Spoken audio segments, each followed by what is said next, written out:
voudrais vous parler de la loi du talion aujourd'hui, en quelques mots. Pourquoi?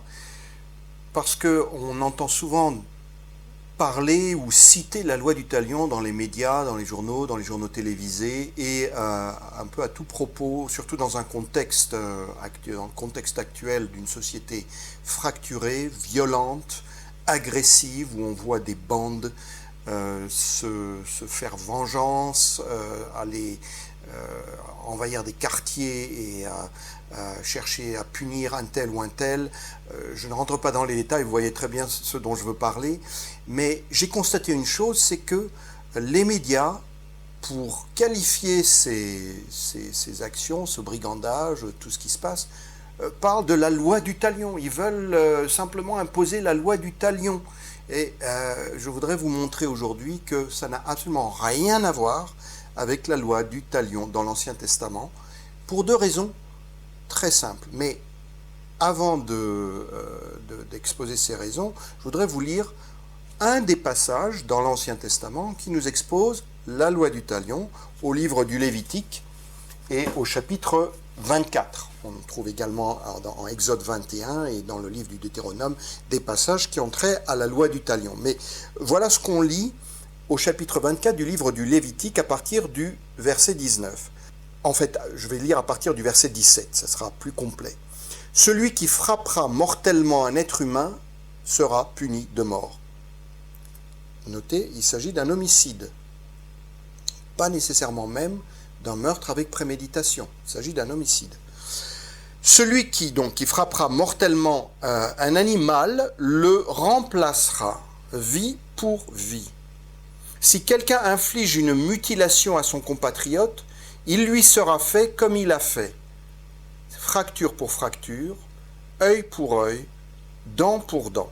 Il lui sera infligé la même mutilation qu'il a infligée à l'autre homme. Puis les prescriptions continuent. Il faut noter d'abord que la loi du talion dans la loi mosaïque se réfère à un passage dans le Pentateuque qui est le chapitre 9 de la Genèse, puisque après le déluge, au chapitre 9 de la Genèse, Dieu établit son alliance avec Noé, et c'est une alliance qui a des implications politiques et sociales, puisqu'il parle également de la vie humaine et de sa valeur.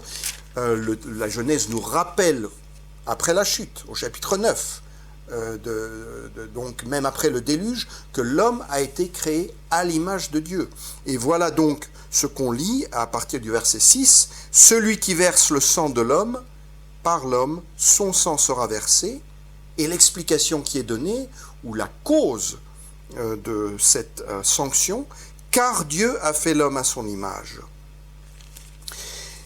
Pourquoi est-ce que j'ai dit, pour commencer, que lorsqu'on entend les médias parler de la loi du talion, ils le font, ou des hommes politiques, des femmes politiques, ils le font souvent, le plus souvent, totalement à tort et à travers, ce qui d'ailleurs contribue, que ce soit conscient ou inconscient, parfois il y a aussi une dose de conscience là derrière, c'est-à-dire qu'il y a une manière de vouloir déformer ou de se moquer du contenu d'un texte pourtant qui est censée être connue ou être une référence, même si elle est culturelle, même si elle n'est pas crue, il faudrait la traiter avec un minimum de respect intellectuel, d'intégrité, comme on devrait traiter n'importe quel texte avec intégrité en le citant tel qu'il se donne à lire et non pas tel qu'on veut le tronquer ou le déformer. Il y a donc deux raisons pour lesquelles parler de la loi du talion comme on le fait en général dans les médias est une aberration. La première, c'est que on voit bien que le mot de talion est appliqué dans les phénomènes, les faits de société dont nous sommes les spectateurs et malheureusement souvent les victimes. Ces faits-là représentent justement autre chose. Ils ne représentent pas œil pour œil ou dent pour dent, mais œil pour un bleu ou une vie pour un œil, c'est-à-dire qu'il y a des réactions totalement disproportionnées d'abord, totalement disproportionnées, par exemple, aller envahir un quartier avec des kalachnikovs, des armes de poing, pour un tabassage, tirer en l'air et menacer de mort, c'est exactement l'inverse, littéralement. Littéralement, c'est l'inverse de ce que prescrit la loi du talion, n'est-ce pas? La deuxième, il est tout à fait faux d'appliquer ce terme à une situation pareille. La deuxième raison, c'est qu'en aucun cas, et c'est justement le contraire, la loi du talion ne doit être appliquée par les victimes elles-mêmes. C'est-à-dire que la justice qui doit être faite, qui doit être rendue, d'abord elle doit être faite sur une base de rétribution juste et égale, un œil pour un œil et non une vie pour un œil, par exemple, ou bien un œil pour une vie, dans le sens contraire, mais elle doit être appliquée par des juges et par des magistrats, par des personnes qui représentent l'autorité civile. C'est tout le sens des prescriptions, juridiques dans le Pentateuque et en particulier dans le Lévitique, c'est qu'elles sont appliquées par des autorités et non par les individus qui se font justice eux-mêmes. Donc, sur ces deux bases-là, vous voyez, on voit clairement que de parler de loi du talion tel que on le fait à propos de gens qui cherchent à se venger ou à opérer des crimes en bande organisée n'a rien à voir avec ce que prescrit l'Ancien Testament. Et je parle bien de ce qui est prescrit dans l'Ancien Testament.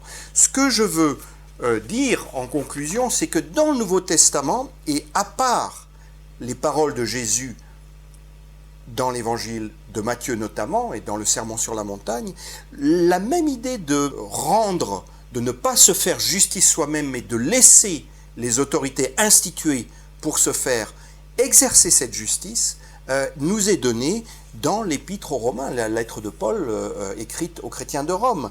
Ainsi, à la fin du chapitre 12, une des recommandations, des prescriptions que donne Paul, et c'est tout à fait dans le sens de l'Ancien Testament, il dit, à partir du verset 18, « S'il est possible, autant que cela dépend de vous, soyez en paix avec tous les hommes. » C'est-à-dire qu'il y a là exactement un miroir de l'enseignement de Jésus dans le Sermon sur la montagne.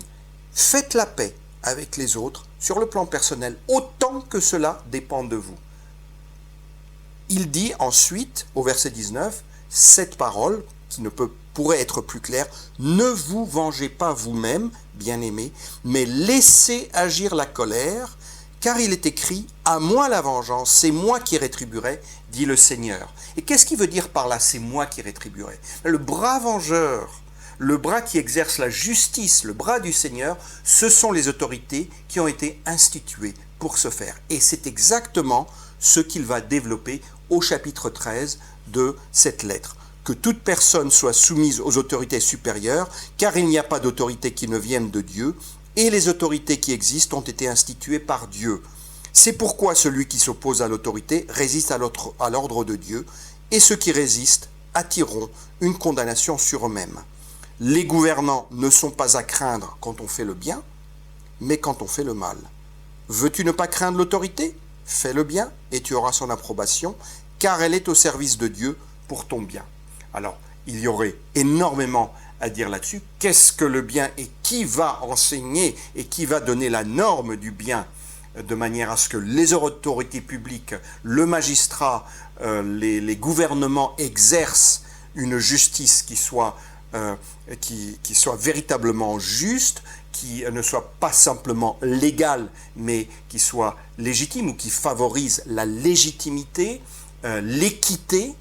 Ça, c'est un autre débat. Mais ce qui est clair, c'est que le bras vengeur de Dieu, pour Paul, dans l'optique et dans la suite de ce qu'on a lu au Lévitique ou ce qu'on pourrait lire dans le Deutéronome ou dans l'Exode, ce sont les autorités qui ont été instituées par Dieu pour cette tâche.